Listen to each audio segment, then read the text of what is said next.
మా ఆత్మీయ తండ్రి బ్రదర్ యేసన్న గారు.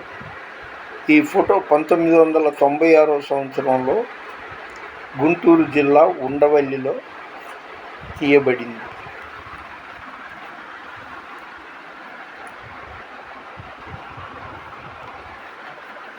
Praise the Lord. ఈరోజు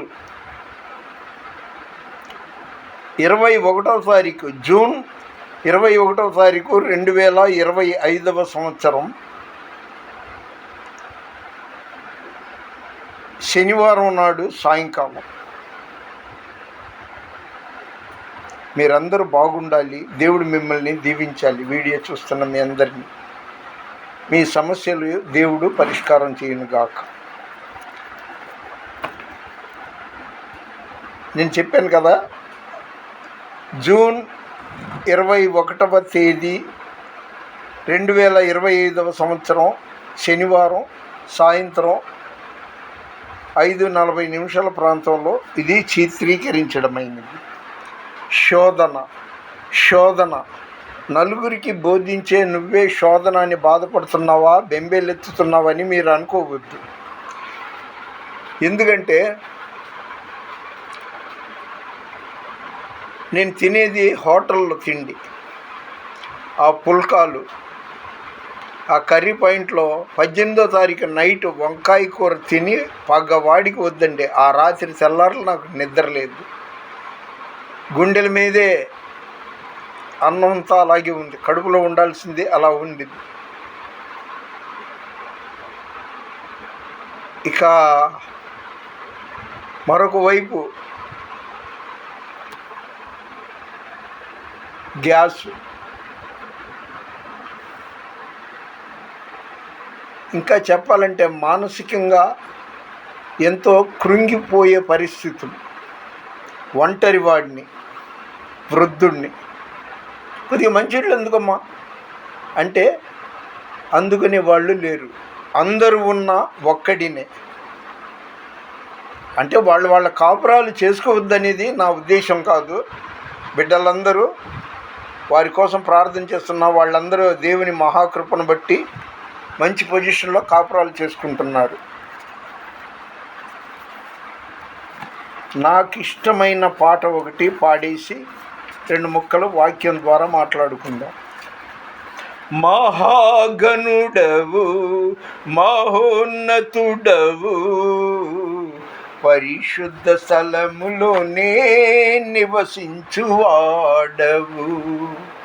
మహాగణుడవు, మహోన్నతుడవు, పరిశుద్ధ స్థలములోనే నివసించువాడవు. కృపా సత్య సంపూర్ణమై మా మధ్యలో నివసించుట న్యాయమా, నన్ను పరిశుద్ధ పరచుటే నీ ధర్మమా. శోధింపబడు వారికి మార్గము చూపించి తప్పించువాడవని, శోధింపబడు వారికి మార్గము చూపించి తప్పించువాడవని, నా సిలువ మోయుచు నీ సిలువ నీడను విశ్రమింతును అంతము వరకు. నా సిలువ మోయుచు నీ సిలువ నీడను విశ్రమింతును అంతము వరకు. హల్లెలూయా, యేసయ్యా నీకే స్తోత్రమయ్యా. హల్లెలూయా, యేసయ్యా నీకే స్తోత్రమయ్యా. హల్లెలూయా. ఆదియందు వాక్యం ఉండెను అంటే అది యోహాను సువార్త 1వ అధ్యాయం 1వ వచనం నుండి మనం చదువుకోవచ్చు. మన దేవుడు మాట్లాడే దేవుడు. యేసుక్రీస్తు ప్రభువు వారు మాట్లాడే దేవుడు. మరి అమ్మా కష్టాల్లో ఉన్నారా, మీకోసం ప్రార్థన చేస్తాం, మీరు కూడా ప్రార్థన చేసుకోండి, అనారోగ్యంగా ఉన్నారా మీరు అని అనేకులకు బోధించేటప్పుడు నాకే ఆ సమస్యలు వచ్చినప్పుడు నేను నిబ్బరంగా ఉండి నా దేవునితో గడుపుతున్నాను. నిజంగా నిన్న 20వ తేదీ శుక్రవారం ఉదయం నుండి రాత్రి 9 గంటల వరకు కనీసం ఒక చిన్న బిస్కెట్ కూడా తినలేదండి. ఖాళీ కడుపుతో అలాగే మధురానగర్ అడ్రస్ తెలియక దేవినగర్ పక్కనున్న మధ్యకట్ట గుండా సుదూరం నడిచి వెళ్ళి కాళ్ళంతా పట్టేసింది. ఖాళీ కడుపు ఉపవాసం. ఆ తర్వాత మధురానగర్లోని వివి రాజు రోడ్లో పాస్టర్ ప్రభాకర్ గారి ప్రార్థనా మందిరంలో, ఇమ్మానుయేలు యేసుక్రీస్తు ప్రార్థనా మందిరంలో జరిగిన 4 గంటల నుండి 6 గంటల వరకు జరిగిన సదస్సులో పాల్గొని వచ్చాను. నాకే ఆశ్చర్యంగా ఉంది. వయసు రీతి మీరు ఆలోచించండి, మరి ఇంత వృద్ధాప్యంలో ఉన్న నేను కనీసం టిఫిన్ కూడా తినని నేను నిన్నంతా ఎలా జనరల్గా ఉన్నానో నాకే అర్థం అవట్లా. చాలా దూరం కాలినడక కూడా నడిచాను. స్తోత్రం ప్రభువా. అదేవిధంగా దేవుడు వాక్యం ద్వారా ఏమంటున్నాడు? నిర్గమకాండం 26వ అధ్యాయం 15వ అధ్యాయం 26వ వచనంలో కామోసు, నిన్ను స్వస్థపరచు యెహోవాను నేనే. ఆ మాట నమ్మాలా? నమ్మాలి. నమ్ముట నీ వలనైతే నమ్మువానికి సమస్తము సాధ్యమే. నమ్మకం విశ్వాసం లేకుండా దేవుని సమీపించడం, దేవుని దగ్గరికి రావడం ఇంపాసిబుల్. అలాగే మత్తయి సువార్త 5వ అధ్యాయం 4వ వచనంలో, ఆత్మ విషయమై దీనులైన వారు ధన్యులు, పరలోక రాజ్యము వారిది. దుఃఖపడువారు ధన్యులు, వారు దేవుని చూచెదరు. చాలా బాధల్లో ఉన్నానండి, దుఃఖపడుతున్నాను, మింగలేక కక్కలేక అన్నట్టుగా. ఎందుకంటే లోకంలో ఉన్నాము, లోకంలో ఎటు చూసిన సమస్యలు, శోధనలు. నేను నివసించే పైభాగంలో వాళ్ళు ఆయన పచ్చి తాగుబోతు. వాళ్ళకి క్రమశిక్షణ, శ్రద్ధ, భక్తి అనేది లేదు. వాళ్ళు క్రైస్తవులు, నామకార్థ క్రైస్తవులు. వాళ్ళ పిల్లలు అయితే ఎక్కడ చదువుతున్నారు, ఏం చదువుతున్నారు తెలియదు, కానీ బీభత్సంగా, ఇంకా చెప్పాలంటే వాళ్ళు దురాత్మ పీడితులు. వాళ్ళ అరుపులు, కేకలు అబ్బబ్బబ్బ చాలా ఇబ్బందికరంగా ఉంటుంది. తాగటానికి మంచినీళ్ళు పట్టుకోవాలంటే అది ఒక్కొక్కసారి సకాలానికి టైంకి అందదు. ఇంకా చెప్పుకుంటూ పోతే కోకొల్లలు. ఆత్మ విషయమై దుఃఖపడువారు ధన్యులు, వారు పరలోక రాజ్యము వారిది. దుఃఖపడువారు ధన్యులు, వారు దేవుని చూచెదరు. అదేవిధంగా రోమా 12వ అధ్యాయం 12వ వచనంలో, శ్రమయందు ఓర్పు గలవారి నిరీక్షణతో పట్టుదలతో ప్రార్థన చేయమని ఉంది. ఇవన్నీ నేను పఠించడం, ప్రకటించడం కాదండి, నేను పాటిస్తున్నానండి. నాకు దేవుడిచ్చిన ఆస్తి పేరు యేసుక్రీస్తు ప్రభువు. నా బలము ఆయనే, నా ఆరోగ్యం ఆయనే. సాధారణంగా 50 ఏళ్ళు 60 ఏళ్ళు అంతెందుకంటే యువకులు వాళ్ళకి ఈ కైని, చాప్ కైని, గుట్కా, ఇంకా 24 గోవా, ఏవో పేర్లు కలిగిన పొగాకు అవి నవ్వుతూనే ఉంటారు. వాళ్ళు నరాల బలహీనతో బాధపడే వాళ్ళు ఉన్నారు, చాలా చాలా సమస్యలు ఉంటున్నారు.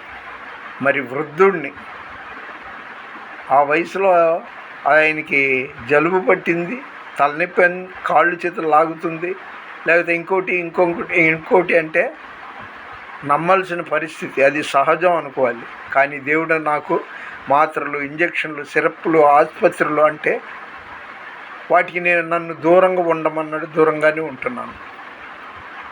అస్సలు కానీ కాదు. అస్సలు నేను గత సంవత్సరం మా చిన్నమ్మాయి నాకు పెద్ద ట్రీట్మెంట్ ఇప్పించింది. ఒక 3-4 రోజులు సుస్థి చేస్తే. అయితే నేను స్వచ్ఛందంగా మాత్రం ఒక ట్యాబ్లెట్ వేసుకోవాలి, ఇంజక్షన్ వేయించుకోవాలి, ఇలాంటిది నాకు ఇంట్రెస్ట్ ఉండదు. అక్కడి వరకు వెళ్ళటానికి ఇంట్రెస్ట్ లేదు. నిన్ను స్వస్థపరిచే యెహోవాను నేనే, ఆయన పొందిన గాయముల చేత మనకు స్వస్థత కలుగుచున్నది. ఇన్ని రకాలుగా వాక్యాల ద్వారా చెప్పిన దేవుడు యోబు 2వ అధ్యాయం 10వ వచనంలో స్తోత్రం స్తోత్రం స్తోత్రం స్తోత్రం స్తోత్రం స్తోత్రం స్తోత్రం, మంచి జరిగితే దేవుడు, మేలు జరగకపోతే దేవుడు కాడా? చూడండి, అంత కలిమి కలిగిన మహాధనవంతుడు యోబు గారు. మరి ఆయన శోధనలో పడి సమస్తం పోగొట్టుకున్నప్పుడు, అంటే కలిమి నుండి లేమిలోకి పడిన తర్వాత ఆ మాట అన్నాడు. ఆయన్ని మనం మాదిరిగా తీసుకోవాలి. అందుకే ఈరోజు దేవుని వాగ్దానం లూకా సువార్త 1వ అధ్యాయం 37వ వచనంలో,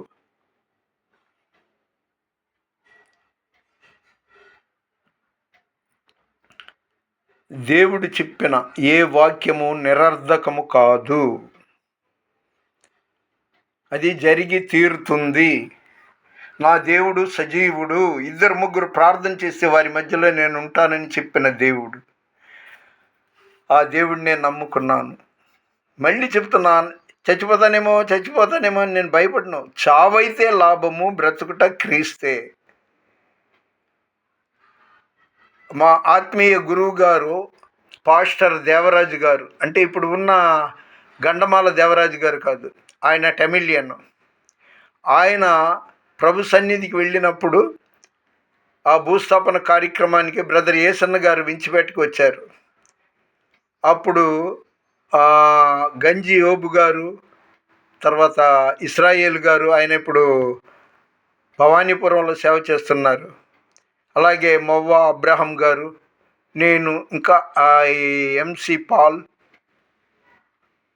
ఉన్నాము. ఆ రోజు ఏసన్న గారు చెప్పిన మాట నాకు బాగా గుర్తు. అయ్యగారి గురించి మనం దుఃఖపడకూడదు. ఆయన ఇక్కడ కళ్ళు మూశాడు, అక్కడ కళ్ళు తెరుస్తాడు. ఎక్కడ? పరదైసులో అన్నాడు. అందుకని చచ్చిపోతా అని నేను భయపడను, బాధపడను. దేవుడు నాలో ఉన్నాడు, నాతో ఉన్నాడు. కానీ ఈ లోక సంబంధమైన ఆలోచనలు, అలవాట్లు, శరీరానుసారంగా ఎన్నో ఇబ్బందులకు గురవుతున్నాను, శోధనలు పాలయ్యాను. 21వ తారీఖు ఈరోజు దేవుడు చెప్పిన ఈ కొన్ని మాటలు నా కోసం మీరు ప్రార్థన చేయండి. ఏమని? ఈయన చావకూడదు, బతికి ఉండాలని కాదు. చనిపోయే దేవుని నిర్ణయకాలం, నాకు మరణం ఎప్పుడు రాసిపెట్టిందో ఆ క్షణం వరకు నేను నా పనులు నేను చేసుకోగలగాలి, నమ్మకంగా దేవునితో ఉండాలి, దేవుని పరిచర్య చేయాలని నన్ను జ్ఞాపకం చేసుకోండి. దైవజనుని గురించి ప్రార్థన చేసేవాళ్ళు ఖచ్చితంగా ఇంకా చాలా ఆశీర్వదింపబడతారు. నీ పరిచర్యను తుదముట్టించుటే నా నియమమాయనే, నీ సన్నిధిలో నీ పొందుకోరి నీ స్నేహితుడానైతిని. ఆహా నా ధన్యత, ఓహో నా భాగ్యము, ఏమని వివరింతును, ఏమని వివరింతును, నేనెందుకని నీ సొత్తుగా మారితిని. యేసయ్యా నీ రక్తము చే కడుగబడినందునా నీ అనాది ప్రణాళికలో హర్షించెను నా హృదయ సీమా. దేవునికి ప్రియమైన వారలారా, దైవ సేవకుడిని నిందించమాకండి. శత్రువు కోసం ప్రార్థన చేయమని యేసు ప్రభు అన్నాడు. దేవుని సేవ పెట్టి పుట్టి ఉండాలి.